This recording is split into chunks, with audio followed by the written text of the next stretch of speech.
Welcome, welcome, welcome. We are recording, we are on, and it's time to start our virtual chapter meeting for the night. Welcome everybody who came to join us tonight. I just have a couple of announcements that I want to make, and that is, number one, we are recording. So since it will be recorded, you don't want to say or do anything that, might offend your mother. And make sure, and everybody's going to be muted except for Ken Guzzo and myself. If you want to ask a question along the way, type it in the chat room. You'll notice down on the bottom of your screen, there's a chat. You can type it in the chat room. And even though Michael will not be able to join us tonight, I'll do my best to keep an eye on what's going on in the chat room. Toward the end, when we have about 10 minutes left, if there are questions, by all means, we're going to try to get people on for questions. But along the way, if you have a question, type it in, and I'll try to sneak that in. Ken's got a lot of stuff he wants to share with us tonight, so we're going to plow through and get to as much of it as we can. For IACT and IMDHA members and IHF members, you get CEUs for attending this meeting tonight. So all you have to do is log on the IACT forum and say that you spent time with us, and you'll get the time back. And this will also be posted ideally tomorrow, but Michael won't be home until tomorrow and he does the posting. So ideally it will be posted on the virtual chapter location on Facebook and the IACT IMDHA forum tomorrow, if not tomorrow, certainly by Thursday. So we'll cut Michael a little bit of slack and it'll get up there as soon as he can get it up there. It's a little bit slower on the forum, I believe, than it is the virtual chapter, but it'll be up there as soon as we can. So I believe that's all of the announcements that we have to make. Oh, except that the IACT IMDHA conference is just a week away. And it is May 18th, 19th, and 20th. And of course, if you haven't made plans yet, you'll want to make plans to join us in Daytona Beach because it is a grand old time. I can hardly wait. Another few days of hanging with brilliant hypnotists and having a really good time. So I think that's enough from me for now. Let's get to our guest, Ken Guzzo, who is a true globetrotter. I was just with him in New York this last weekend. I came back just halfway across the continent to Chicago, and he went all the way back to his side of the continent, the left coast, and is doing Disney World with his family because we're kind of cutting into your vacation. Are we not, Ken? Oh, yeah, we're here at Disneyland. I'm sorry, Disneyland, right. Yeah, Disneyland. Yeah. And, well, I had agreed to do this before my wife and I decided to pull the kids out of school and do Disney. So I actually flew back into Sacramento at close to midnight and then drove home. And at 3 in the morning, we packed the car and the kids up and drove to Disneyland. So we're going to be here for 5 days, and it's been a whirlwind three weeks, and it's continuing. So, but I'm delighted to be here and part of this group, and so thank you very much for inviting me. Well, we're thrilled to have you, and you're just a brilliant guy. We're going to hear all about that in a moment. But Ken, I would like, for those who don't know, I'd like you to tell us a little bit about how you got into hypnosis. And are you located in Sacramento or the Bay Area? I thought you were in the Bay Area. Yes. Okay, so you're probably a traveling hypnotist even over there. I have offices in both the Bay Area and Sacramento.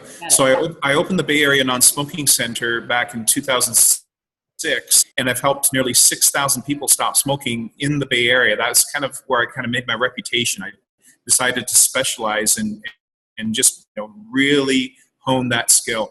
And then almost 6 years ago, we made a choice to move to the Roseville, California, which is a suburb of Sacramento. So I moved my head office to Sacramento, and it's a beautiful facility. I thought if I stopped advertising in the Bay Area, I used to advertise on TV, radio, and some newspaper. I thought if I stopped advertising, the Bay Area business would peter out over time. Well, you know what? It never did. I've been 100% referral for 8 years now, and clients just keep coming and coming and coming and coming. It doesn't matter how many days I make available in the Bay Area. I'm booked out a month to a month and a half in advance. So I maintain offices in both places. My wife doesn't like that so much, but I can't walk away from it. It's just, I love the Bay Area. I love helping people there, and it's, and I'm in a position where I'm making $2,000 to $3,000 a day every day. I make myself in the Bay Area. That's really hard to walk away from. So I'll book myself 2 days at a time, stay overnight, and come back the next day. So you can't argue a success. I mean, if it's there, you know, you've got to service those clients who need you. How did you get into hypnosis? You weren't born a hypnotist. So how did you choose this field? I was not born a hypnotist, but you know what? Like all of us, we're using hypnosis all the time and we don't even know it, right? Sure, that's right. So I've been doing change work with people since '99, and I facilitate a process, and I give some insight into that process today, and I call it prime potential.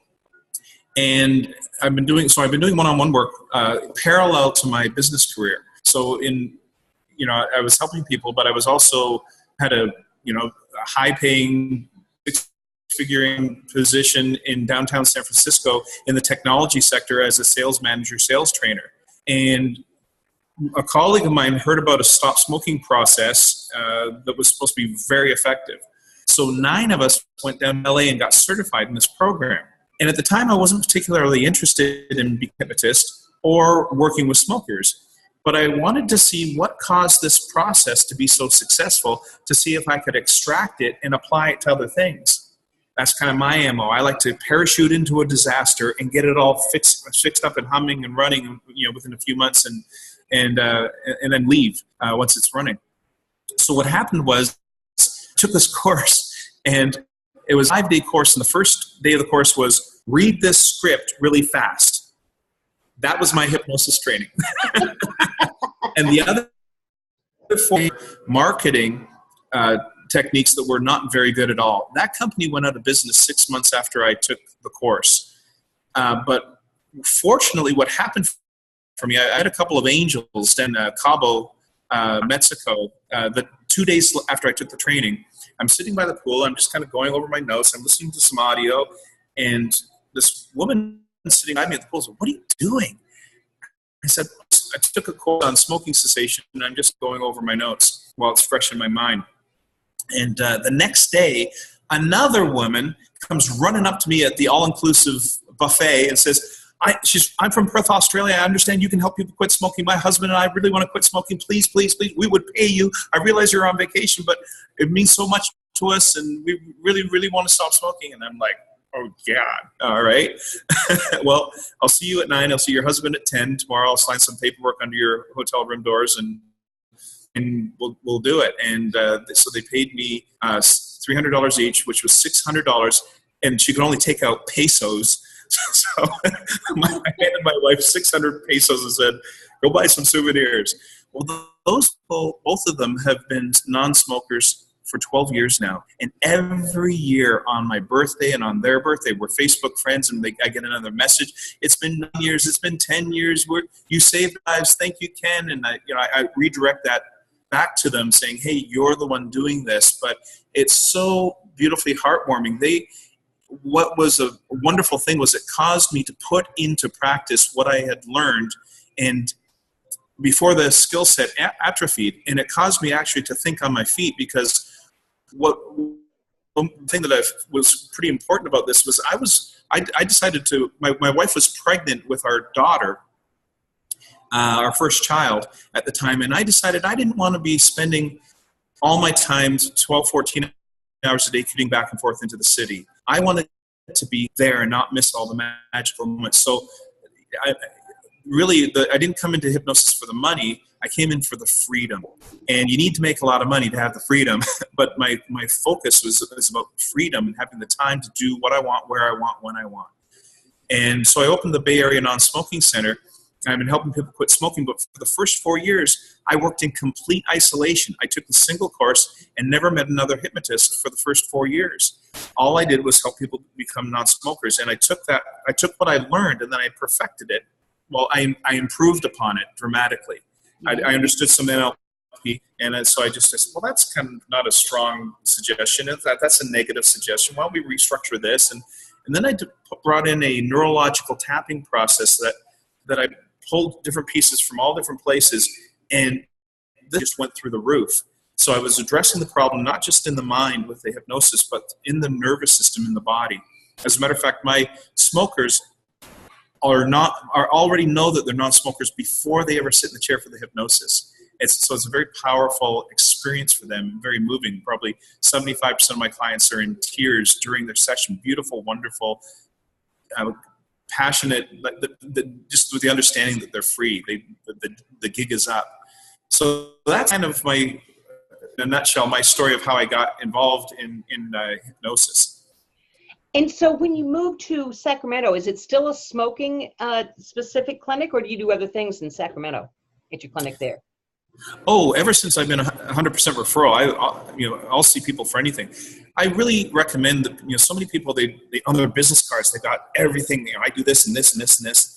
I don't believe that's very effective, because when you say you can help people with everything, then nobody remembers to refer you for anything, because it's just too much. So in a niche, I believe, be the very best you can be in something. Pick one thing. Maybe it's weight loss for you, or maybe it's past life regression, or whatever it is. Maybe it's working with children. Pick one thing, become the very best at that one thing, make a reputation, and then once the referrals start pouring in, people say, well, can you help me with weight loss? And can you help me with the nail biting? Can you help me with trichotillomania? And the answer is always yes. So probably only a third of my business is smoking cessation, because it's 100% referral. But I've only advertised myself as to help people stop smoking. That's the only thing I've ever put public, but it's only about a third of what I do. Niching it seems to be the answer. It really does. It all starts, though, with some knowledge about neuroplasticity, doesn't it? Don't we have to know a little bit about how the mind works, how the brain works? Well, so I don't know that we have to know that, because I bet a lot of your hypnotists that are watching are really, really good at what they do, and they may or may not know much about the neuroplasticity. But if you can understand it, I think it can augment the results, and especially if you're I made a choice to move more into the conversational hypnosis. So most of the work I do is, rather than putting someone into a formal trance and talking to them, I'm talking with them and looking for little micro moments where they'll tilt out and go into trance. I can see the eyes move, and then boom, that I can go in and cause change to happen. So I'd like to talk a little bit about that today. Yeah. If you were to imagine what goes on in someone's mind when they're accessing a memory from long-term storage in the mind. So where is that memory of, you remember how your grandma's cookies smelled? She made baked homemade cookies. Like where is that stored in there? It's really a magnificent thing, our brains, and it's actually being reorganized every 2 weeks. Like, where the heck did that memory get stored? So most people think of it like there's a file folder back here, and this is the memory of whatever. And this might be also a memory of a trauma that someone went through. And it's back here in a file folder. Maybe I don't want to access that. So that's got like a padlock on it. And I wish I could delete it, but I can't. It's in there somewhere, and it pops out when I don't want it to. But in reality, what's happening in the mind, if you were to hook up electrodes to people's foreheads and look at what part of the brain gets lit up when someone's accessing a long-term memory, it actually comes from hundreds of places in the mind all at once and culminates together into this moment. And when that's all lit up with emotion, I'm not saying, oh yeah, I had a grandmother, she made cookies for me, but what was it like? What did those cookies smell like? What emotional state were you in when you went over there and like you could smell those cookies, you knew you were going to get one? And when that's all revivified, that memory is as fragile as the moment it was created, which means it can be messed with. This is the reason why eyewitness accounts are very unreliable, because every time that memory gets accessed, and I see Catherine nodding her head a lot, so she knows. When that memory gets accessed, it gets changed and evolved. And, that's how the fish goes from this big to this big to this big to this big. And they say, no way, it was this big. And you're like, I was there. And that like this, right? So that's kind of the bad part about it. But it's really a wonderful thing for us, because when that memory is revivified like that, we can mess with it. And when we mess with it, it cannot go back into long-term storage the way it came out. So we're literally changing that memory forever. And we, we can, I'd like to share a little bit about, the steps go through to make that happen. Please. If that's okay. Yeah. Okay. Yeah. So this is an overarch. I mean, there's lots of techniques that I would use to help people with any particular problem. So I've got lots of tools in my tool belt. I don't want to be, everyone is a nail because I only have a hammer type of helper. I want to find something that's going to work for many people and then be able to fit it in a wonderful way. But there's an overarching theme to what I do. And that theme is, first of all, to have the person really access that problem state. So someone else asks them, so what's the problem? And they'll tell me what the problem is. I'll say, well, how do you know that's a problem? Okay. And when you ask them, how do you know, it really causes them to go inward. It's like, and then instead of just talking about the problem, they really start to feel the emotion of how that's affecting their life in a bad way, or in a destructive way, or in an unhealthy way. And when that you can tell when that person's revivifying that with emotion, then that neural network is lit up. Now, I'm here at the Candy Cane Inn, a 10-minute walk from Disney, and actually in the lobby, there's the pools out here, which is beautiful. And I've actually just found a little corner because this is the best Wi-Fi I could get, and I didn't want to be freezing all the time for you people. So that's why it looks like I'm in a closet here. I'm just actually in the corner of the breakfast room, and the pool's out there. But if I had a chart here, you'd see kind of like, it looks like lightning. Hi, come on in. That's right. No worries. It looks like lightning, and there's the problem being lit up. Okay? Now, when the problem is lit up, why is it a problem? Well, it's only a problem because it keeps getting lit up. It keeps looping. So why is a smoker have a problem? Well, if you just had a cigarette and it's like, no big deal, I don't have a cigarette when I feel like a cigarette, it wouldn't be a problem. But when it's looping and looping and looping, that same neural network keeps getting lit up. I have a coffee, need a cigarette. I finish a meal, need a cigarette. I feel stressed out, I need a cigarette. And, or it could be, craving sugar. Or it could be feeling anxious thoughts. And so that same, it just keeps lighting up over and over again. So when in the mind, there's, we don't have boxes in reality, but think of it as that neural network it needs to be framed. That's the context. So what is the problem? It's that neural network that gets lit up. So there's the problem, and then there's everything else in the mind that's not the problem, right?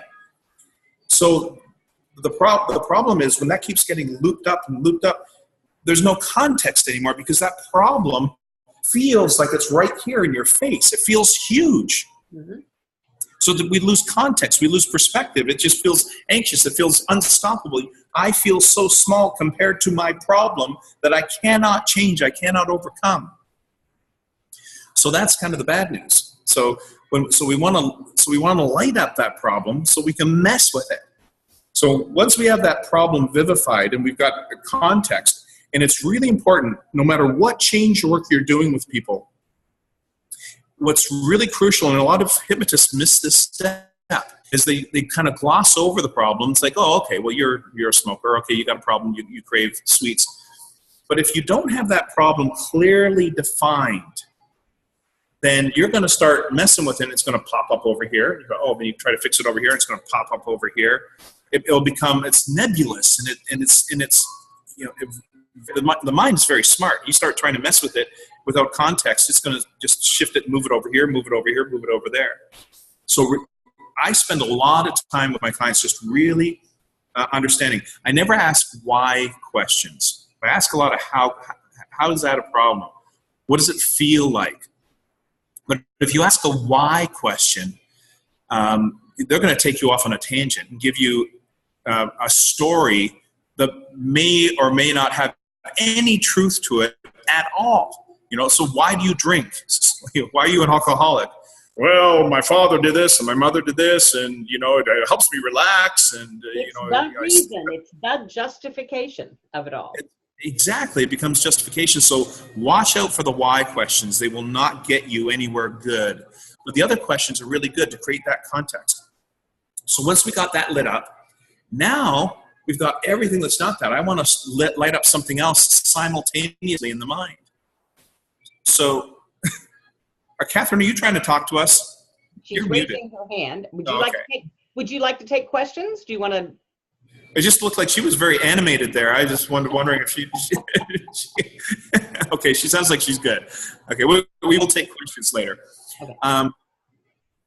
So now so I say, well, that's the way it's been. How do you want it to be? Okay, so that's the way you've been. How do you want it to be? And I'll change my posture. And I might even stand up at that point because I want to create a whole nother context for how they want it to be. And now we're going to light up the resource state. Well, and sometimes when I ask, how do you want to be? Well, I don't want to be that. That's not going to do it, right? And people just naturally tend to say, I don't want to smoke anymore. That's going to do it. Well, okay, that's what you don't want. How do you want it to be? And really make sure that they're emotionally vivifying, maybe for the first time, and maybe it's they've been stuck in this series of loops for so long it's really hard to imagine how they want it to be. Really important. If we could wave a magic wand and have this the way you want it to be, how would it be different? And when you get that lit up, you can tell if you keep feeding these questions to your client and get them to light up in how they want it to be, you can tell when it's emotional. Then you got it. Okay. So now I got the problem state lit up. I've got the resource state lit up.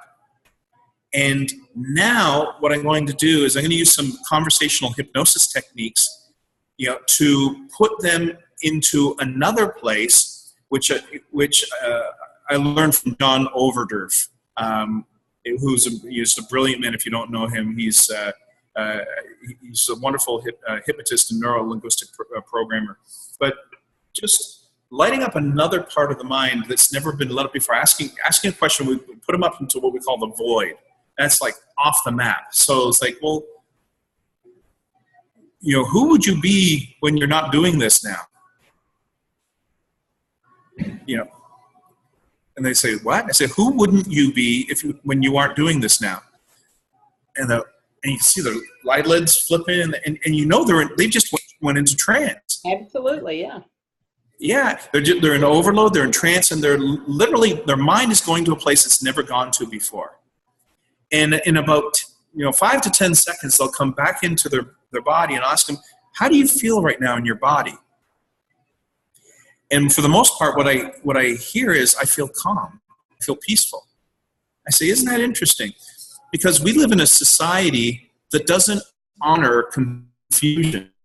Not a good thing to be confused. It means you're dumb. It means you're slow. You're not able to, it means you can't keep up. We don't honor confusion, and yet confusion always precedes enlightenment. Anytime you're stretching yourself, you must go through this layer of confusion to get to the fruit on the limb of the tree, on the other side, so to speak. So when they're confused and their head's tripping out, and then ask them, how do you feel? They say, I feel calm. I know that's a great place. I said, well, as you're feeling calm in your body, try to recreate that problem in your mind. Really try. And I'm shortcutting this. I'll use some more language and kind of stretch this process out a little bit. But essentially, that's where I'm taking them. And they'll say, and they'll have trouble sometimes even remembering what the problem was. And certainly they have difficulty accessing it. And when I know, I say, no, really try. You remember before you told me this was like an 8 out of 10 or a 9 out of 10? Like, really try to, and of course I'm using the word try over and over again because right. Try, is a weakening word. Really try and get yourself back up to an 8 again. You can do it. You've been doing it your whole life. Don't tell me you can. It can't possibly change this quick. Come on.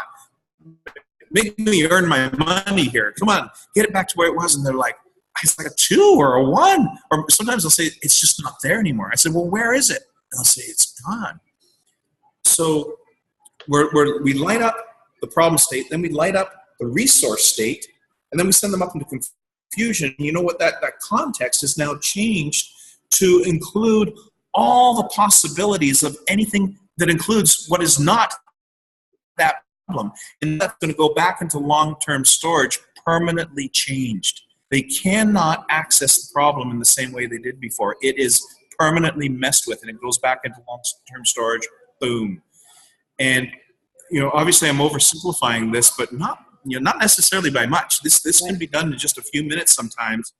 But with a more complex problem, we'll add more language into it and really come at it from this way and that way. And then I really want to test out the future. Well, imagine yourself, when you have a really bad day and you get all anxious, and go back to that. I never say back, sorry, excuse me. Well, try to recreate that in the future and try to access that problem again. And just over and over, I'll do it 3 or 4 times just to really test and future pace it out. And I think that's another issue that many hypnotists have, is they're really afraid to test that the change is ratified. They kind of cross their fingers, like, hope that worked. We had a really great session. I hope for the best. It's like, well, I don't want to bring up the problem again, because that's back there. I don't want to reintroduce the problem in the negative state. I think it's really important. If there's a problem that's still there, let's find that out while they're still in your office, rather than find it out 2 days later when they're out in the world again. Really test it, and lo and behold, everyone feels so much better knowing that problem isn't just, they can't access it, it's gone. So as you're testing and knowing that they've made their success, are you talking about one-hit wonders here? Are all of your clients one-hit wonders? I would never frame it as a one-hit wonder, but for my smoking cessation, yeah, I've helped over 6,000 people stop smoking in one session. No drugs, no withdrawal, lifetime guarantee, and only 5 to 10% of my clients ever require a second session. So I guess that would be a one-hit wonder. But when it comes to some other things, I help people with, and by the way, I charge $600 per session. So on those 2 days when I see clients, I'm earning $2,000 to $3,000 per day. And I've reversed my work week. Because remember, I'm not in it for the money, I'm in it for the freedom. Right. But you got to be able to make the money to have the freedom. So, when I'm helping smokers 2 days a week and making, $20,000 a month for that, 2 days a week, that allows me to take other training courses, to give training courses, to write a book, to be with my young children and family more. So our clients need to see us thriving. And because if something's really important to me, if I'm on trial for murder, I'm not looking for a lawyer that's trying to make ends meet. I want the best lawyer I can afford. And our clients need to see that we're thriving. And so my clients book online, pay online. I don't have to sell anybody anything. They just keep coming because their friends have all quit smoking, and it just keeps going and going. So that's something that's really important. Is that I don't mean to get onto a tangent on the business side. I want to give you guys something that you can actually use and apply here. But that piece is really important. Ask me the question again, because I got into a tangent. Well, one of the questions I want you to, if you wouldn't mind, I'd like you to walk us through this. But is this what you refer to when you talk about your question matrix? Oh, okay. Yes, a question matrix. You asked all my things one-hit wonders. When I'm working with someone in weight release, for example, that's 8 sessions over 16 weeks. So someone can make a decision to never put a cigarette in their mouth again, but they can't make a decision to never put food in their mouth again. So I want to offer them lots of support, and there's so much richness. I find it's rarely about the food. When we really get into, we can use hypnosis to shift the behavior, to turn down a food craving, and that can be done in a single session. But to really get into the underlying engine that's driving the, some would say, an addictive behavior to the sugar, to the pastas, the breads, or to the crispy, the crunchy, and the salty, whatever it is for your client. I want to give lots of ongoing support. The most expensive work I do is my prime potential work, and it's 4 sessions over 3 months. And I charge $5,000 for that. But I say to my clients, I want you to imagine that you're getting $20,000 worth of value. So for the price of a crappy used car, their life is transforming. And all of my clients said, it was a big leap to spend that kind of money.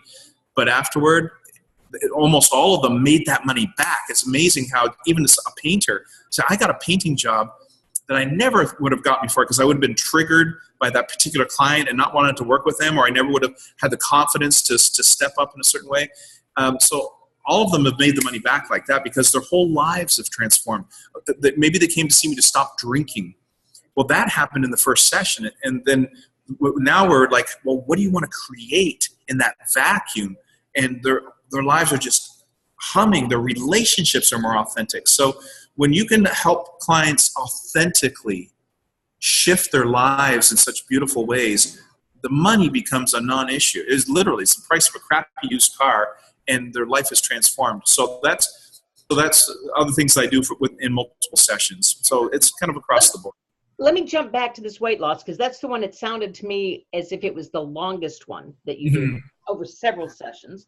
Do you sell that as a package? Do you tell them up front it's going to be multiple sessions? How do you do that? Yes. So I sell it as a package. It's $27.95 for the 8 sessions for 16 weeks. So it's the amount of money I make per session, because I want to. I think $600 a session for weight loss would be very expensive. We're experiencing for people. So it's a lower cost per session, but the ongoing support and the you're freezing. Our internet connection is unstable. Okay, so we were both freezing there for just a moment. And we didn't get... Okay, are we back? Yeah, we didn't get any of that, the weight loss thing. If you would go back to that, if you don't mind. I don't think I want to. I said it once, and and it was all frozen. So okay, I'll give that a go again. Okay, so I charge $27.95 for the 8 sessions, and so it's the least amount of money I make per session. But selling a $27.95 package is great, and because they need that ongoing support. And I don't know if I was frozen when I said you can make a decision not to put a cigarette in your mouth, but you can't make a decision not to put food in your mouth. Right. Mm-hmm. It's the underlying issue is rarely about the food, and sometimes it's about sometimes it's about trauma or abuse. Sometimes it's about family dynamics and patterns of food equals love. Sometimes it's about being invisible. It could be so many things. And unless we solve those underlying engines driving the behavior, we're kind of putting a Band-Aid on it. And again, we can shift the behavior. We can turn down a food craving. But to really make lasting change, I want to spend the time to really get to know my client. And as the weight comes off, other things will bubble up to be cleared. And it's really beautiful when that happens. So the other thing that I do, I probably have 3 go-to sessions. The first one, I use the Guzzo protocol, which is my neurological tapping process I use for smoking, to reset the system. Because imagine a thermostat on the wall. It's set at 72. So I say someone comes into me to see me and they weigh 300 pounds. Well, their weight thermostat is set at 300 pounds. And they say, Ken, I've been eating carrot sticks for 2 weeks and I haven't lost a pound. How is that even physically possible? It's because the system is fighting you. It's saying there's a famine out there. Hang on to every pound. And there's a battle happening. So what I want to do is them to want to release the excess, to get it reset to their healthiest size and shape age they are now. Not back when they were 23. But for you at your age now, what's the perfect size and shape and weight for you? And reset the nervous system to that so that the body is now assisting you, wanting to release the excess weight. So I use a neurological tapping process to get the body to stop what it's doing, reverse it, and clear the problem. That's what I do in the first session. And I also prepare the mind and body for what's going to happen in the second session, where I install my hypnotic lap band. And I own hypnoticlapband.com and hypnogastric. I did not invent the concept of using some sort of a gastric band. I believe the inventor of that was a fellow out of Spain, and all these women and men were traveling down to Spain to lose weight with this fellow, and a lot of hypnotists have piggybacked on that program. So I use that in the second session, but it's not the bulk of what I do. Third session, we're turning down food cravings, turning up cravings for nutritiously dense food. And then beyond that, I'm really looking for the client to be the expert in who they are. I'm simply the mirror reflecting back the highest vision of who they really are and who they've forgotten that they are, because they've lost their self-esteem, they've lost their belief level. And when we as hypnotists, rather than giving advice and telling them how they should live, they know already, whether it's smoking or weight loss, they know they need to eat less and exercise more. They need to eat more vegetables and less pizza. They know that, but it doesn't make it easy to do that. So I'll ask them, I say, you are the expert on you. And I hold them as that powerful. And I want to reflect back. Everything I do is about empowering them to be the strongest and most powerful and best that they can be in their life. So what's the next step? What's going to accelerate your journey to your perfect size and shape? And you know what? Lo and behold, they have the answer. And whatever they give me, I say, that's brilliant. Let's use that today in this session. And then I'll blend that in with some insights I have. I think I'm pretty intuitive. And between the client and myself, we created a session for that just seems to be wonderful. And when connected with our clients authentically, I talked about this in New York. I did a little exercise with the group. When we drop into trance first, now I'm on an unconscious level dealing with another complete integrated being. I'm not fixing an afflicted mind. I am a complete integrated being assisting another complete integrated being to sometimes behavior, sometimes to shift identity, and sometimes to shift even more. And when I drop into that trance, insights, there was like the perfect words just out of me, and I say, I wonder where that came from. I got to write that down. But I feel like it came from the client, or came from someone sitting on my shoulder whispering it in my ear. It just flows through me. And so my sessions become really flowing. They're unlimited, but it's really about honoring who the client is. And lo and behold, by the time we've had 8 sessions together, that client's feeling empowered. The weight is just coming off wonderfully. And all the way along, I'm trying to do self-hypnosis and in really getting me fired.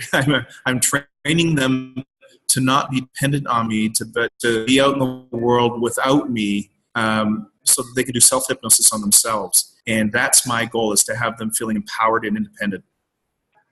So this weekend I saw you do something wonderful, and I think it's what you were calling dropping into trance. Having people imagine someone where there's unconditional love, whether it's a pet or a lover or whomever it is, maybe not a lover, but somebody that they have unconditional love for, feel that and look at the person they're talking to with that feeling. Is that what you're referring to, Ken, when you talk about drop into the trance first? Yes. So before I see the client, I make sure that I'm in the proper state of being first. And sometimes we can get so busy as him, and you got clients coming in, oh geez, I'm running behind, and that's not the state of being we want to be in to be the most successful with our clients. And so I think of someone I feel unconditional love for. And when I teach it to my students, I say, now that should not be someone you're romantically involved with or ever have been, because A, that's not unconditional. And B, we don't want to be shining that kind of loving, romantic, sexual energy out to our clients. But yeah, for me, my go-to right now is my 6-year-old son, Xander, who still loves to be tickled and still says, Daddy, come snuggle with me. But think of a grandfather or a grandmother type love. It just seems to be more unconditional than parents have a lot of conditions on their children, as the kids having conditions with their parents. If you can't think of someone like that, then absolutely a pet, or even a place. Maybe there's a certain place that you love to go to where you feel peaceful and serene and just you feel so replenished. So when you drop into that state, and then which I call AI, authentic intention, And then open your eyes and shine that out into your client with authentic connection.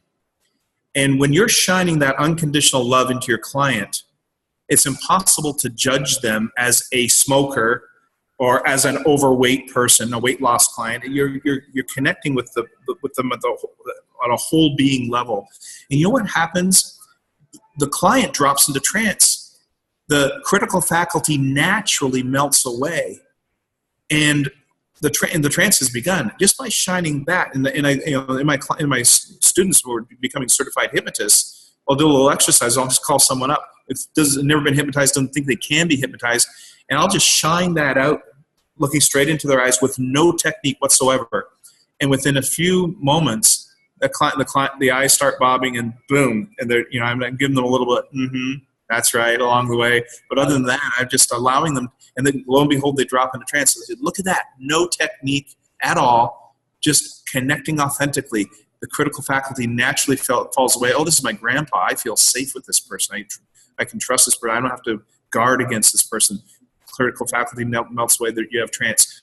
So even conversationally, you can create this with clients just by doing this.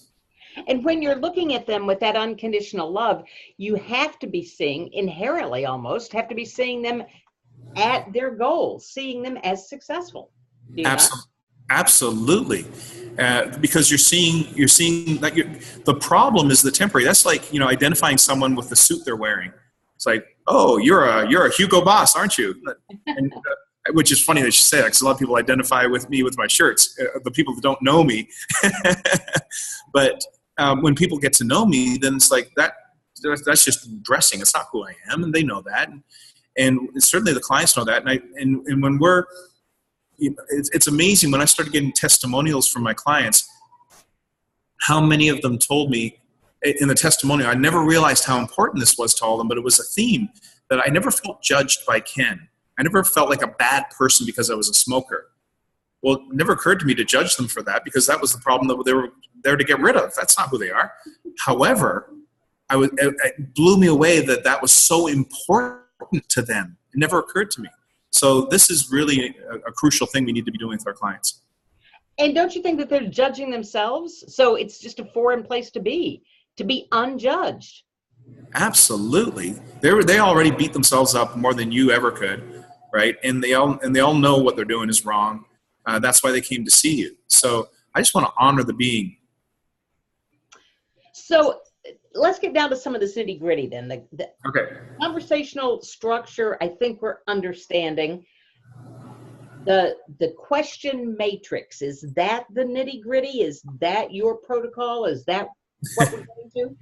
Well, the tapping protocol is something altogether different, which would be kind of difficult for me to explain here without having a client to do it on. But the question... And that's something different, Ken, than tapping, than EFT. Well, I called it the neurological process for about 6 years, and finally, with some persistent pestering from Shelley Stockwell-Nicholas, I named it. And I taught it last year at Hypnothoughts as a standalone process. It's part of my smoking cessation program that most people who know me have come, a lot of people come and taken my smoking cessation program. And I teach the whole business of how to be a specialist in smoking cessation, how to be booked, a month and a half in advance and charging $600 a session, how to be 100% referral. I give all the business forms and all that. But last year I took just the Guzzo protocol by itself as a standalone process, as a standalone course. And what I believe I've done is taken the very best from EFT, TFT, kinesiology, energy psychology, Psych-K, then I put a scientific model over top. The process very clean, crisp, and permanent. So I see a lot of people use tapping to create state change. Oh, I feel a headache coming on. I'll just tap that out. Oh, I feel some anxiety coming on. Let's just tap that out. But then the next day it's, oh, there's the anxiety again. I got to tap it out. Okay. And there's nothing wrong with that at all. It's wonderful to have that relief without having to take drugs or pills or headache medication. But what I've done is created something that creates a permanent change in the nervous system. It's like turning a light switch off. When I turn that switch off, there's nothing I need to do to keep it off. It's off. So that's what's unique about my process. And the Guzzo protocol is also structured in a certain way. There's a greeting, then there's in between the pre-talk, after the pre-talk, there's part 2 of the Guzzo protocol where we actually reverse the problem and clear it from the nervous system. So for example, the smokers, all of my smokers know that they're non-smokers before they sit in the chair for the hypnosis. Imagine starting all of your hypnosis sessions with a client already knowing that the change has occurred. Well, what does that do to the session? They're no longer nervous or stressed or worried about it's going to work or not. They're relaxed. Causes the hypnosis to work better. So it really everything just compounds and builds on the previous step. So that's how I would describe the Guzzo protocol. The question matrix is a questioning technique that I use. In some ways, it's similar to stemming. Your hypnotist understands stemming? I don't know if everybody does. Maybe you should explain that a little bit. Stemming is a process of open-ended questioning where someone said, I'm afraid to love my mother, So if I loved my mother, and have the person say that and then fill in the blank, I would feel awkward. And then if I loved my mother and have them fill in the blank again, and over time you get to the root of the matter often. The difficulty I see in stemming is sometimes you can spend a lot of time looping around. There's nothing, because it's so free-floating, you can start to get deep into something and then they'll pop back out and go off on another tangent. So the question matrix that I use, I'm going to kind of describe it to you, helps people to get to right down to the heart of the matter. I think that'd be really valuable, a line of questioning for your chapter to understand and to be able to use. So I don't know if anybody has pen and paper in front of them, but if you could imagine, yeah, I see the book's coming out. That's wonderful. If you were to draw a line straight down the page and then straight across the page, kind of making 4 equal quadrants. And on the top, I'm going to show you how to do this on your own, like to make it on any sheet of paper. But if anybody wants to have my professional question, it's the Guzzo question matrix, I'd be happy to send it out to you. Just send me an email to my through Facebook messaging or whatever. You give me your email, I'll have my assistant straight out to you, and you can have my full version, which has a lot of explaining and languaging in it. But essentially, let me just interrupt one quick second, because I'll put it up here in the chat room and then everybody will have it. Is there an email that you want us to send it to, or a specific? Yes. Yeah, you can send it to Ken at kenguzzo.com, Ken at KENGUZZO.com. Okay. Or you just message your email address and I'll put it into the system and then I can send it. It's in a system that requires kind of an email address to send everything out to, right. But I would be happy to do that. But it's pretty simple. You can do it on a blank sheet of paper. You just draw that quadrant. The top, we want to write down what is the resource state, what is the outcome that the client wants. And sometimes they can have difficulty even imagining what really the outcome is because they're so used to looping the problem. So in the upper right corner, what does the client want? Okay. And then in the bottom left corner, what's the negative effect of continuing to do it the way they're doing it? Okay. So the upper right is really the outcome. So what does the client want? And I'll ask them, what's the best thing about getting what you want? And they'll give me some sort of an answer. So if you can wave a magic wand and have it exactly the way you want, what would that be like? And they'll give me an answer. And they'll ask them, well, what's the best thing about that? And I'm going to get another answer. And I'm just going to keep drilling down. Rather than having it be open-ended and free-flowing, I say, well, what's the best thing about that? And I'm going to ask that question maybe 6 or 7 times. And when you do that, you'll know when you've really got the richness. Sometimes their tears will well up in their eyes. It's like you really get like that. There it is. What would be the best thing about that? Well, I'd make more money. What would be the best thing about that? I'd be more. My life would be easier. Be able to buy more things. Be able to buy a bigger house. What would the best thing about that? Well, I know I made it. What's the best thing about really knowing you made it? And they're like, oh, I feel safe. What's the best thing about feeling safe? Like, I know I deserve to be here. And you can see it starts getting deeper and deeper, and then boom, you'll know when you got it. It's right there at an identity level, and it's like, okay, there it is. And then I'll ask them, well, what's the worst thing about continuing on the way you've been doing it? And sometimes people are so busy rationalizing and justifying why they do it the way they do it, they don't really own the cost to them of continuing to do it the way they're doing it. So what's the worst thing about that? Well, it cost me a lot of time. Well, what's the worst thing about losing all this time? I'm not able to be with my family. What's the worst thing about that? It's like, I'm missing them growing up. I'll never get those days back. And you see the emotion starting. What's the worst thing about that? And then, again, you just keep going, drilling down deeper, and then you can tell, boom, you've hit it. It's rich. It's meaningful. Those two quadrants are pretty easy for people to answer. But there's two more quadrants there that we haven't touched on yet. And it doesn't really matter which one. I'll use my intuition on which one I'm going to hit next, but I'll ask, if you were to write on the upper side of the two quadrants, those are the best, and then what's the worst on the bottom two quadrants? So what's the worst thing about getting what you really want? And often they'll say, well, there's nothing worse about that. That's what I want. And I'll say to them, this is really important, all behavior is purposeful. So there's a reason you're not doing it.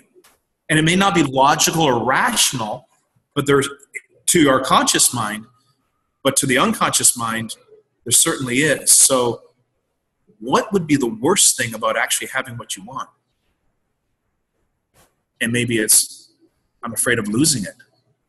If I had it and lost it, like if it's love, they say it's better to have loved and lost than never. Well, sometimes people are terrified of being ripped apart.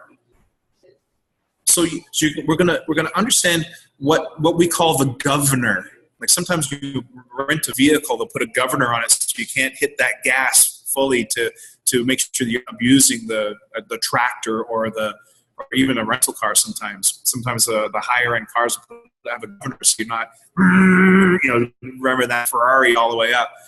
There's a governor there, and they may not be aware of it, but it's active, so well, what's the worst thing about that? And what's the worst thing about that? And really to drill how their system is wired to keep them from being successful. And usually it has something to do with a fear. What happens if you get it? What would be the worst thing about actually getting it? Having that success, spending that time with your children like you want. And so there we're going to understand what we call the governor.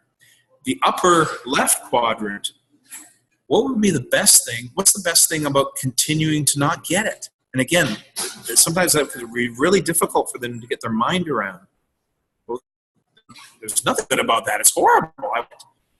All behavior is purposeful. So what's the best thing about continuing on the way you've been doing it? And it might be something about like, well, I'm afraid of success.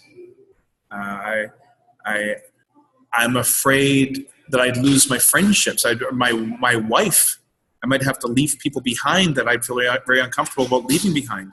So I stay small.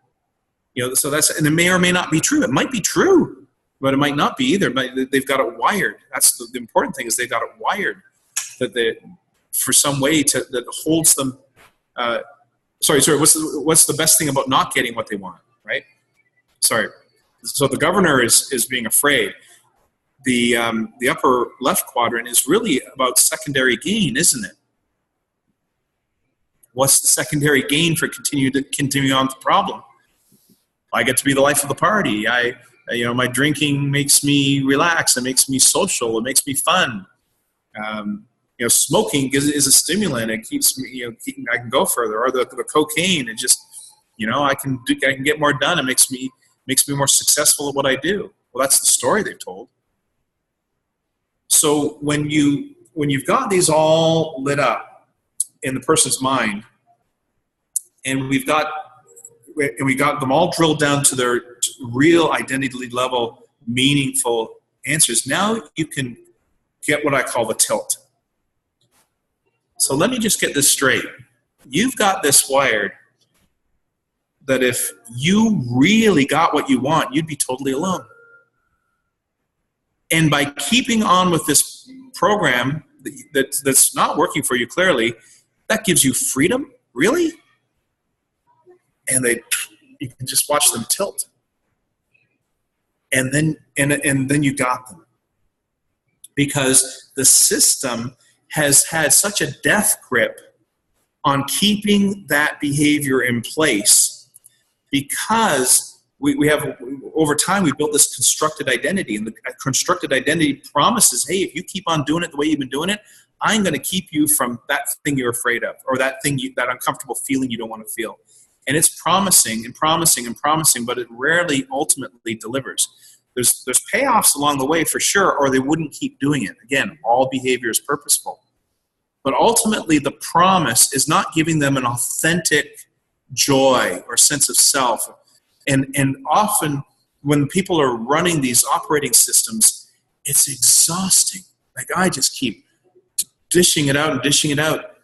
And ultimately, I feel depleted. I can't keep doing this anymore. Whereas when you're doing something authentically out of joy of doing it, it seems like we can run a marathon and then keep on going when it's authentic. But when we're operating with fear in the background and survival in the background, it's always, even if it's parenting your children, or whether it's thriving in your office, it's always destructive, because it's over top of something that's a lie.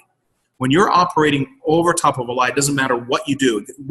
Giving to others is a beautiful thing if you're authentically doing it for the joy of giving. If you're giving to others because you don't believe in yourself and you just need to do extra just to get to zero with people, to feel like you deserve to be there, that is depleting. And if your clients are operating from that, it's going to be destructive. It's going to deplete them. It's going to cause them to feel exhausted and ultimately resentful. I do and I do and I give and I give, and then there's this unspoken agreement that they're going to invite me to that party, and they never do. Right? Right. So when we go for the tilt, and then we go for a reverse presupposition on that, it causes the whole system to tilt. And then in that moment, when the system is like, I don't have a death grip on this anymore, I'm actually holding the possibility of letting it go. Now you're at a place where you can create lasting change. Okay? But if we're just giving positive suggestions and reflecting back, how they want to be, without dealing with this death grip on the destructive behavior, we need to clear that from the system first before we apply another operating system on top. To illustrate that, if you have a computer, let's say you got a PC and it's running Windows Vista. Remember that? That was a pig. Okay? And if you had, well, here's MacBook Pro, why don't you just install it into your computer and it'll be great? What's going to happen? That computer's going to crash. It's not going to accept that operating system at all. But imagine if we could just wipe out the entire operating system and then install something new. The system is much more likely to accept that and to run with it and make it work. So there needs to be sometimes a clearing out before we can install that resourceful way of being. So doing that step first seems to work really, really well for my clients. And it doesn't seem like there's any pain involved in facing this reality. When they actually face the reality of what it is they're feeling and why it is they're doing it, that's what opens up the insight. Yeah, and sometimes, so the difficulty is that the engine that's driving the anxious behavior, the anger, the addictive behavior, whatever it is that client's coming to resolve for themselves, the linchpin, the key, is virtually always, always, always, always in a hidden blind spot. And it can be really challenging to discover how to find our way back to that moment when they were 4 years old, where that occurred. And so I have a system of questioning that I use that really causes the person to go internal into their body, into their nervous system, and track certain feelings on a colors and shapes and weights. The universe and our minds and our feelings and our emotions tend to work much better in pictures and colors and feelings than they do with words. And sometimes we, as hypnotists, I think, we do wonderful things with words. Don't get me wrong, I'm not anti-word at all. But sometimes it's even more powerful to have the words be not so important. I mean, after all, words are just what things we create to convey to someone else what we're feeling and thinking, right? Mm-hmm. And sometimes that's way beyond words. And sometimes in our culture, we're really limited by words. We only have one word for love. So I love a puppy the way I love the color blue, the way I love a sunny day, the way I love this woman I feel like can lust for. That's all the same word, really. So some words can be very limiting. And by getting into the feelings and the colors and the accessing it in the nervous system on a much more cellular level, we can track that back to where it got wired up. And sometimes it's amazing when we figure out that the issue really was something that started at age 3 or 4. And then everything, the system said, I'll give you an example. How are we doing on time, by the way? We've got about half an hour. Oh, we got lots of time. Yeah. So imagine that, we were talking about trauma, right? Like a rape. That's a good trauma. Okay, I'll work with that. Trauma could be a 4-year-old little girl didn't get invited to a birthday party. And say, how could that possibly be a trauma? Well, to an adult, I understand. Honey, there are going to be lots of parties you get invited to, and there's going to be lots you don't.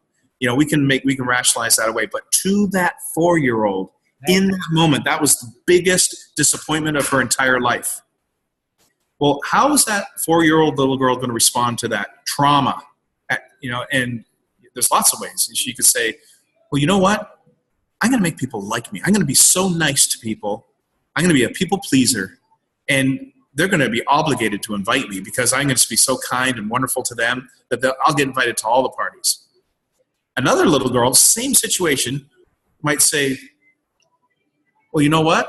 I'm just going to become so popular that they want me at all the parties. So I'm going to become the popular. I'm going to dress right. I'm going to have the right humor and the right cliches, and I'm going to wear the right makeup, and I'm going to know all the right music, and I'm going to be beautiful, and she'll just become that. So again, this is a 4-year-old little girl making this decision, and then all her actions build on the next, build on the next, build on the next. Well, another 4-year-old girl says, well, you know what? Screw that. I don't care if you invite me to the party.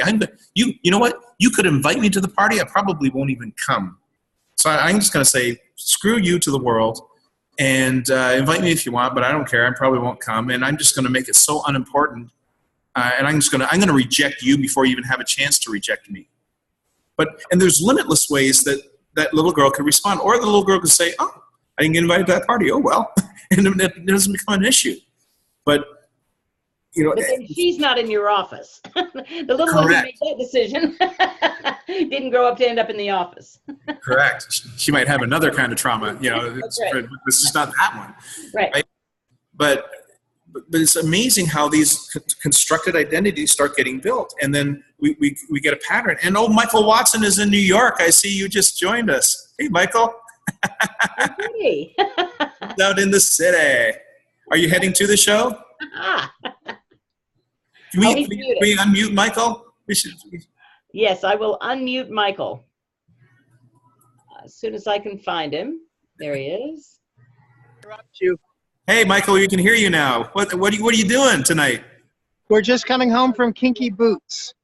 Woo! It was brilliant. Well, thank you for joining us, Michael. We're having a great time here. Learning Well, a lot. good. I'm walking down the street, so I can't really watch you without running into something. So, so carry on. You're doing well. It's beautiful to see you. And we'll expect this to be posted up there so you can see us and you by about 8:39 in the morning. Is that right?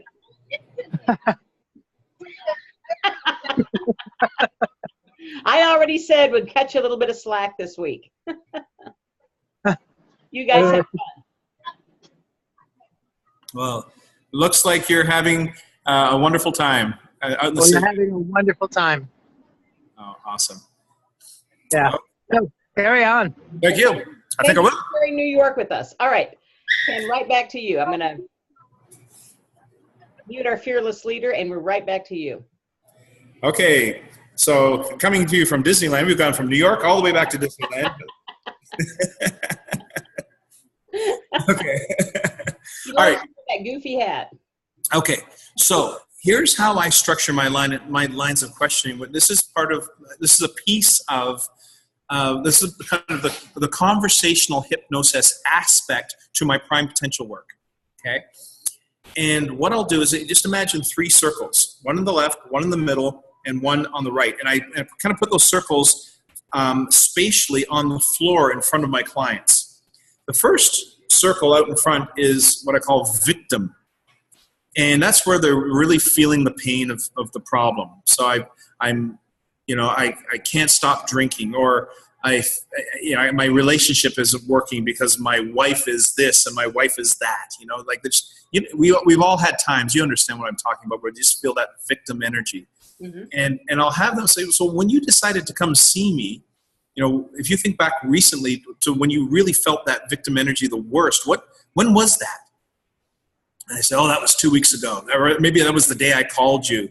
Or maybe it really was 2 years ago when there was a car accident and my daughter was killed. So whatever it is, they're gonna hone in on it. And I said, well, see yourself on that day out in front.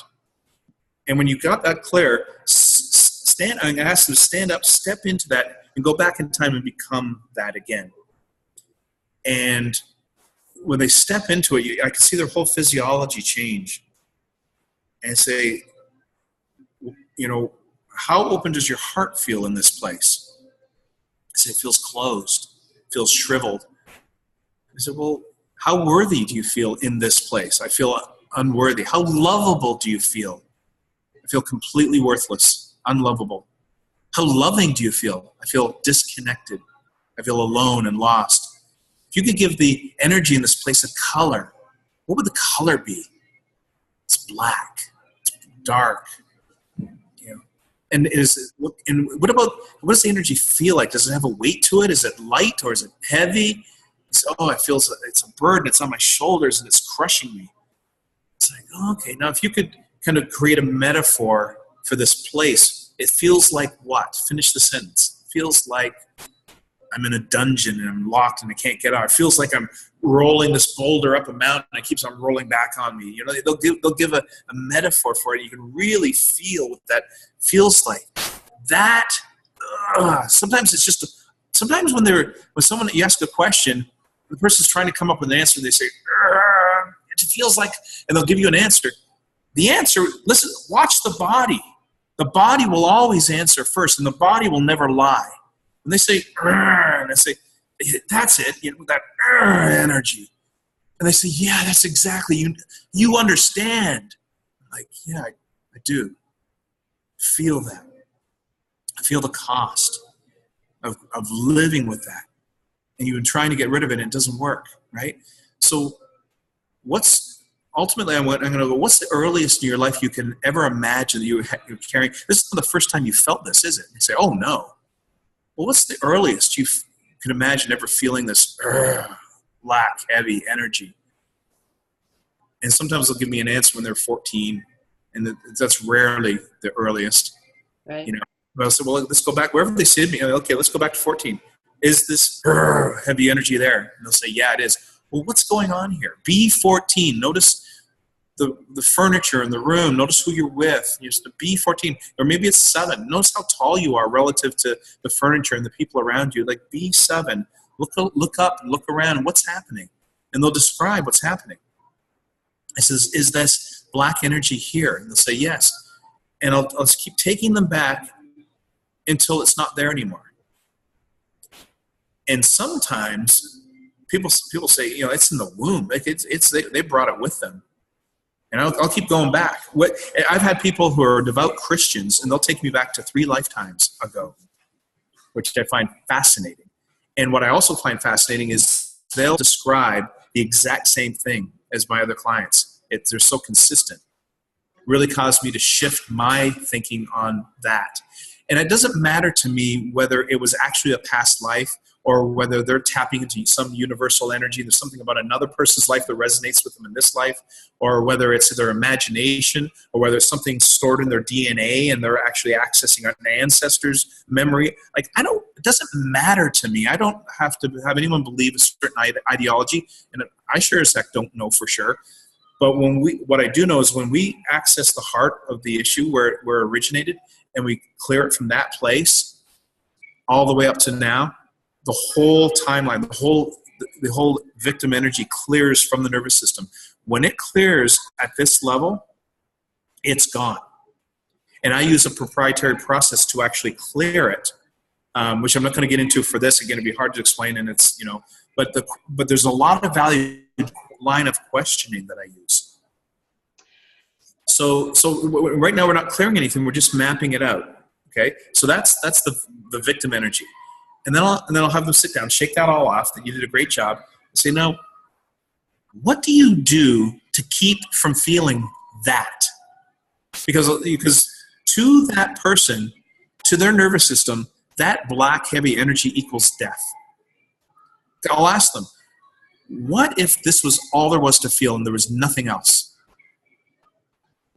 Imagine a world where it doesn't matter how much you drink or you go to sleep or you distract yourself with this or you go to work. Imagine if this black heavy energy was all you felt 24/7 and there was no relief. How long could you sustain that? And they'll say, not long. What would happen? I'd shrivel up. I'd die. I'd quit suicide. I'd run out of will to live. And I say, yeah. So to your nervous system, this equals death. So what do you do to keep from feeling this? Because that's not what your life is, and you're not close to suicide, thank goodness. So what do you do to keep from feeling this? And here's where all the coping and self-reliance comes in. So the second circle is coping and self-reliance. And this is where we stack in all the behaviors that, for the most part, are not serving them. And the interesting thing is, if you were to list all these issues independently on their own, many times there's nothing wrong with them. There's nothing wrong with having a drink from time to time. Why not? Nothing wrong with working hard. There's nothing wrong with giving to others. But when, again, as I said before, when you're doing it over fear, it's always destructive. So if you're drinking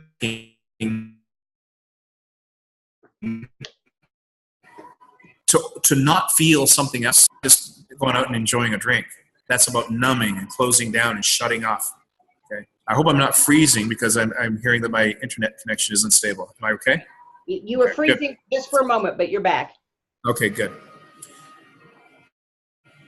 So when they start listing these things here, nothing wrong with working hard.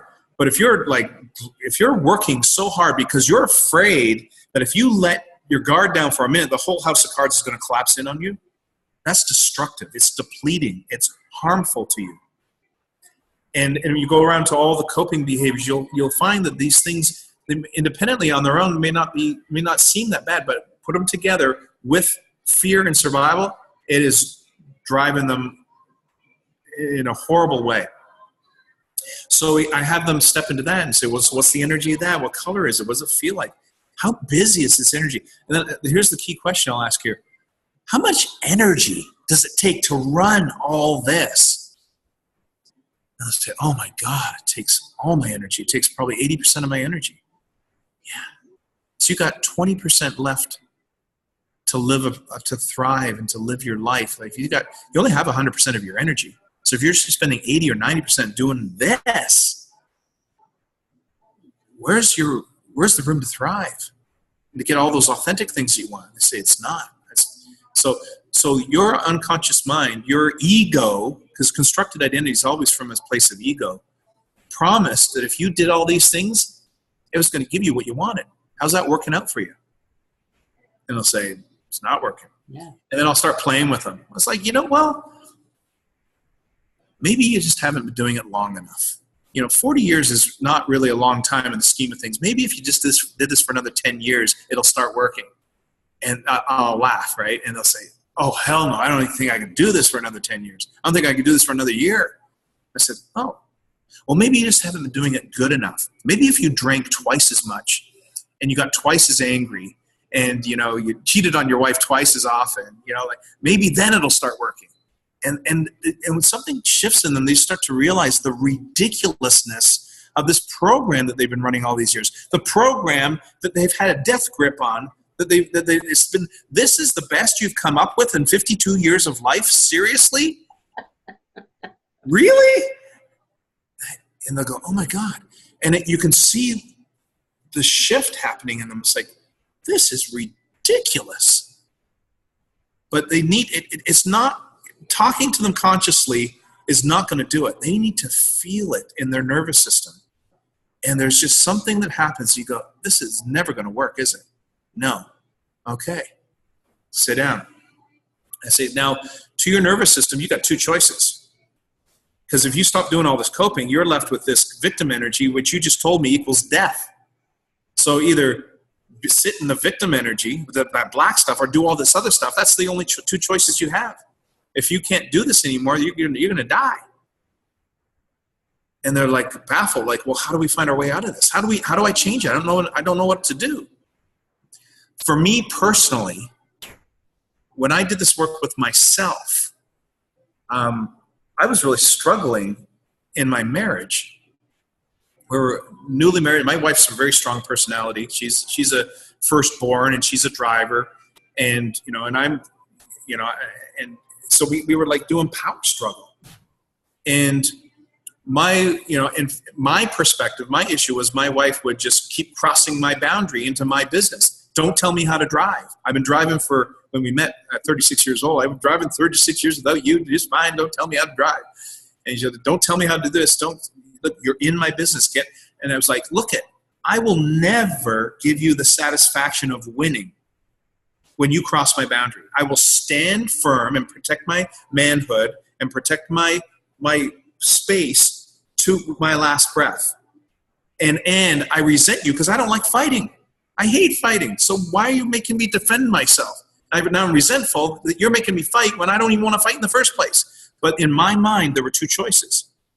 I either defend my honor, myself, my manhood, so to speak, or the alternative is I disappear. I become a hen-picked husband. I say, yes, dear. Yes, dear. Yes, dear. And I disappear. And I've seen so many men have done that. Those are my only two choices. How do I choose between those two? They're both lose-lose. And you know what? There was another way. Jump into that third circle. Yes. So what I'll do is I'll say, imagine a world where it's impossible to feel that black energy, where it just doesn't exist. Imagine a world where you were born into this with parents, and rather than being divorced and this happened to you, that happened to you, rather than that, you had two loving parents that loved you and fed you and nourished you and gave you all the encouragement to be all that you could be. And instead of that rape happening to you at 23 in college, you met a man and you'd fall in love, and you if you wanted to have a family, you had a family, you had a wonderful career. And I just need this fairy tale. This has nothing to do with you. This is a fairy tale about someone else that looks just like you and has your name, but if you literally be in their authentic state without being triggered, without being burdened by the patterns that don't work for them. And I said, look at that person's eyes. What emotion do you see? And they'll say, I see love. I see confidence. I see peace. So how tall is that person standing? Oh, 2 inches taller. Well, how much do they weigh? Was it? Oh, they're 30 pounds lighter. They're looking good. We are seriously losing our internet connection, and at such a crucial point here is we're about to make that breakthrough. So I just wanted to break in and see if we could break that state, and then we'll open her on for size.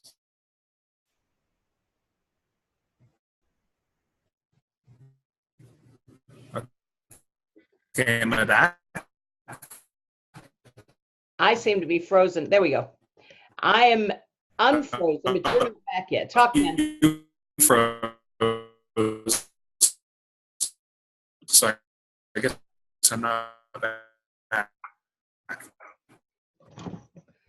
So you're not 100% back yet, Ken. Let's try it one more time. Keep talking to us.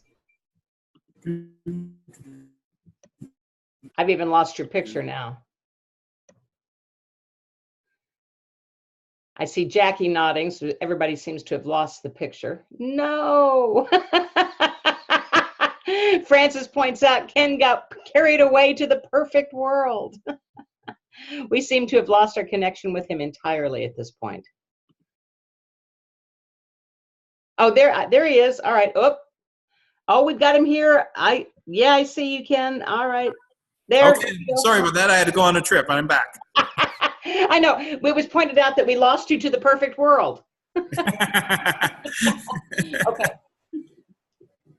But when they, I'm not sure how many seconds are there, but I lost when I have them see that self, and they say, I see love in those eyes. I see confidence, and they're standing taller. Their weight or their body is the way they would like it to be, and it's beautiful. And I say, how would you like to try her on for size or him on for size, just for a minute, just see what it feels like? And I have them step into that, and their whole physiology changes. I say, how open does your heart feel in this place? Oh, it's open and loving. Wonderful. How worthy do you feel in this place? How powerful do you feel in this place? The 50 to 70 trillion cells in your body, how alive and vibrant do they feel in this place? And they'll describe, they feel amazing. They feel authentic. And sometimes I'll even check in with them. Now, could that person hurt you when you're in this place? Oh, no. Whatever they say has no effect on me. You know, only the loving connection does, but that other junk just passes on through. Isn't that amazing? Because before it felt like Velcro, and now you feel like Teflon. You know, that's it. How interesting. I say, how would you like to live in this place? Have this become your new normal day every day of your life? And they say, oh, yeah, I would like that. Of course. Yeah. And then I grab their arm. You can't have that. Are you nuts? I pull them out. And mess with them some more. Like, what? I said, you can't have that, because all that contamination in your system is still there. This new way of being is not going to lay down unless we clear that all out. Do you want to clear that all out? And they'll say, I said, this is for you to make a choice, because you're really good at that. Sometimes it can be difficult to give up something you're so good at. You've been doing this for years. Your constructed identity is a city, a testament to you and your ability to endure. Are you sure you want to give that all up? And they'll say, yeah. And then I have a proprietary process that I use that clears every one of these states down to a cellular level. And I've not trained it before, but I am going to train it later this year. So if people are curious about that, they can, by all means, contact me. But I think that through hypnosis, you can work with them to clear each of these using your own modalities and your own techniques. And I think it'll be hugely beneficial. Even if it isn't to a cellular level, using any hypnosis technique or NLP technique as a clearing would be hugely beneficial in this type of a structure. Okay. Yeah. And then have them step into what I call authentic self, connection to spirit. You know, there's whatever you want to call it. There's energy that flows into us that animates us, that causes us to be alive. And we can all have different opinions on where that comes from, but it is energy. And when we allow that to flow, when we become aware of it's always there, whether we're aware of it or not. But when we're aware that this is flowing, how can you be feeling lack of energy? Oh, I'm just so tired. I should be tired right now. I haven't slept in days. But you know what? I'm made of energy. And this hotel is made of energy. And these clothes are made of energy. Everything is energy. So when I have a thought that I'm lacking in energy, in some regard, it's a delusion. Because it's like I describe it as a can in the middle of the sun crying because it's so dark. You know, we're surrounded by energy. If I focus, feels like I can just bring in energy and then send it right back out again. It's not like I'm taking it and holding it or storing it. It's I just feel it when I'm in flow with energy. I breathe it in and breathe it out. I feel invigorated by that. You live in that third circle, don't you, Ken? Pardon me? You live in that third circle. Well, I do my best to all the time. Yes, I do my very best. And wouldn't we all like to? Unfortunately, we've come down to the end of our time. Oh, already?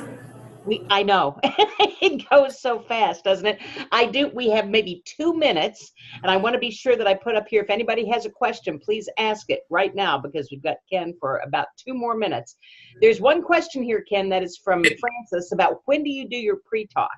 Do you do it before you do this? Do you do this? Do you even do a pre-talk? I'm not even sure that a pre-talk in the classic sense of the word is necessary when you've done all this work. For this work, I send out a 6-page document that has 2 sections on each page and have them kind of describe all the areas of their life that doesn't work, like from childhood, and just start list all the stuff. It's not going to give me a balanced view of who they are, but I want all the garbage. Write it down. If you write it down, we're going to clear it, and if you leave it off, you get to live with it. Like just that kind of stuff. Just give me all the garbage. I don't want to hear about the good stuff. And they do that ahead of time? They do that before? They do that ahead of time. They send it to me the night before so I can go over it. And then I go over it with them for, my first session with them for this type of work is 3 hours. That's going to be my next question. How long do you spend doing this? Yeah, typically for this work, it's 3 hours, then two more sessions of 1.5 hours to 2 hours, or 3 more sessions, shorter. But the first time we're really getting all of it out. So yes. And there's some complicated questions up here that we just don't have time to get to. Francis, I'm sorry we don't have time to get to that very complicated question. Well, you can look at it, Ken, if you can see your question right there at the bottom. Boundary versus boundary leading to conflict. How did your behavior change with your wife after doing this anchoring? Yeah. Well, so what I realized was when Susan was doing Susan, it had nothing to do with me.